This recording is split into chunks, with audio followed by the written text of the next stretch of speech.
Dragon Ball Xenoverse, the anime. Everything that the fans have been waiting for. And today, we're going to talk about it in this video.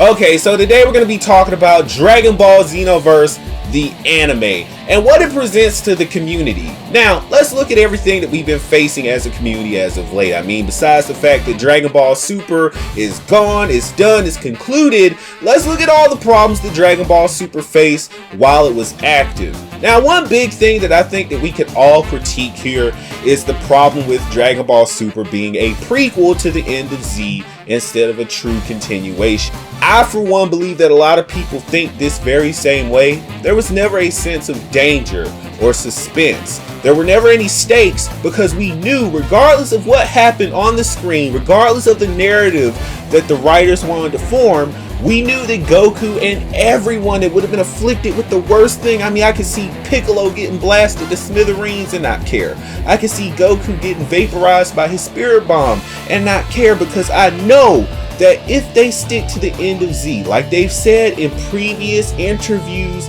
and little, voice sound bits, then we know that everything is going to be okay, or everything is going to be resolved at the end of the day. And that's the problem.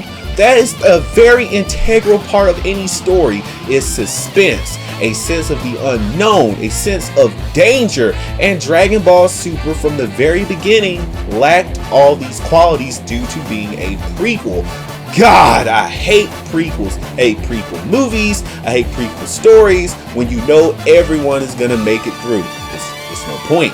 It's literally no point. And Dragon Ball Super lacked a point. I mean, sure, we got a lot of nice things like Vados, Sheila, the cat, Thick Mama Kale. Anyways, we got a lot of good things in Dragon Ball Super and a lot of memorable characters, but let's be honest, we could trim 75 to 80% of Dragon Ball Super and just put those guys in Dragon Ball GT and we would not be sore for a loss.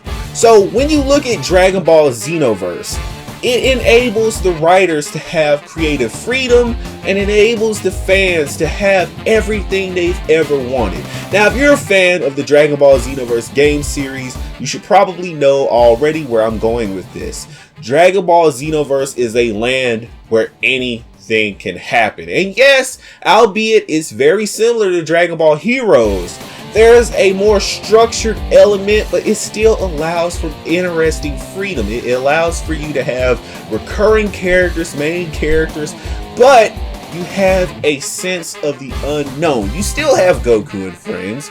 You can still revisit old storylines and have your nostalgia, but there's always a twist, an unknown element. I mean, in Dragon Ball Xenoverse, sure, we revisit old storylines and old, memorable moments, but due to Dragon Ball Xenoverse's nature, there's always a twist, an unknown element, a radical event that happens that causes the time patrollers to have to jump into action. This enables the writers to come in and create a new main character, being a random time patroller. Who knows what the character's name would be? If it would be a Saiyan, a Majin, who's to say that it wouldn't just be an exchanging role between several characters?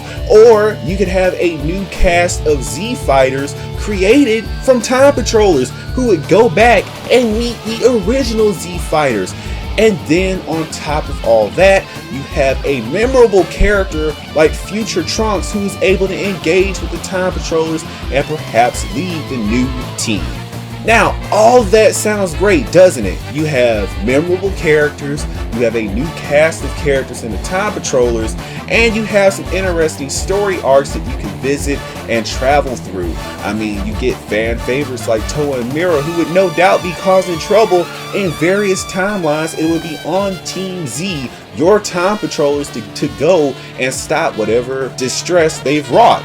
I mean, look at what they did on Planet Namek. They introduced Lord Slug, Turles, introduced some fruits of the Tree of Might, and the Ginyu Force went wild. Now, again, depending on what kind of fan you are, that could either be really, really exciting because you don't really care about power scaling, or you could have just been like, well, it's the Ginyu Force, whatever. I mean, I could go either way with this whole kind of thing, but again, you look at the possibilities, and then we get into the best part, the what if scenarios.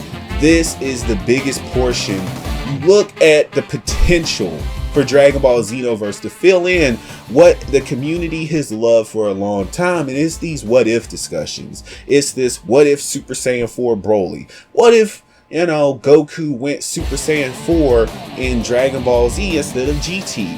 What if, I don't know, Vegeta was stronger than Goku at a certain point in time in history? What if Vegeta went Super Saiyan on Earth? You have numerous different paths in Dragon Ball Xenoverse's story to tell those particular different what if stories. You could have what if versus battles if you wanted to, and the animators, the storyboard artists, the creators, the writers would have complete freedom to take any characters that they wanted and create and shape these interesting and intriguing storylines that are not constrained to a guided course, because that is what Dragon Ball Super is. It's a guided course. You know those kind of adventure games where it's basically like a rail, I think the correct term is rail story mode, where they just basically force you to travel on one path through the game and you have no alternate routes to go down.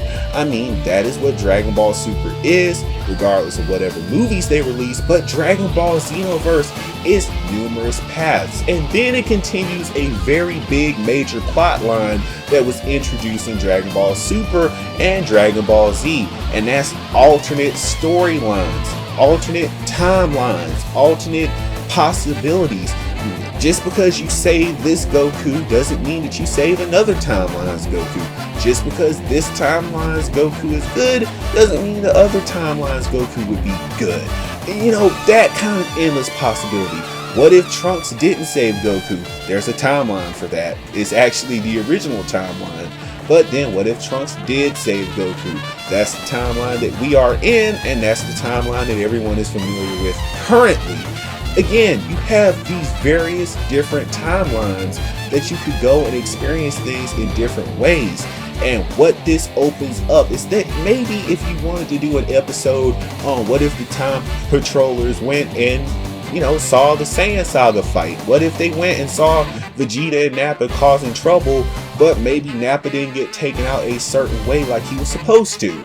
That sort of thing. And it is endless possibilities with Dragon Ball Xenoverse, the anime, and the YouTube community would be satiated because you could discuss and have no reason to have to consider canon or different things that the community mindlessly argues with, because Dragon Ball Xenoverse is that kind of storyline. It's that kind of story to where that kind of thing really doesn't factor in, because everything factors in and everything matters and everything is counted. So Dragon Ball Xenoverse, the anime, would be the best thing for the community. Now, we don't know what's going to be next. It could be Dragon Ball Mega, Dragon Ball Ultra.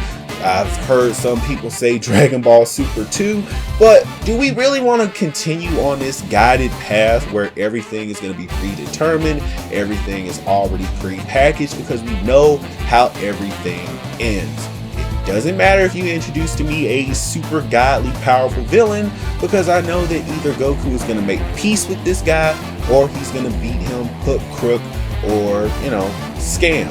That's just the way that it is right now with the way that they're doing things. I mean, I want to be interested in the Moro arc, but again, ultimately I know Goku and friends are going to win. And again, I know your argument is going to be, well, he's the protagonist, he's the hero, of course he's going to win. Again, there's no sense of suspense, there's no mystery, there's no anything that really gets me intrigued about the story of Dragon Ball Super anymore. Let's just be honest, I watch it because I'm a Dragon Ball fan and I feel like it's my duty. But let's pretend for a second that you weren't familiar with Dragon Ball. You were just a typical anime fan. Don't you want more people enjoying this product that can't just come in and critique it for this or that?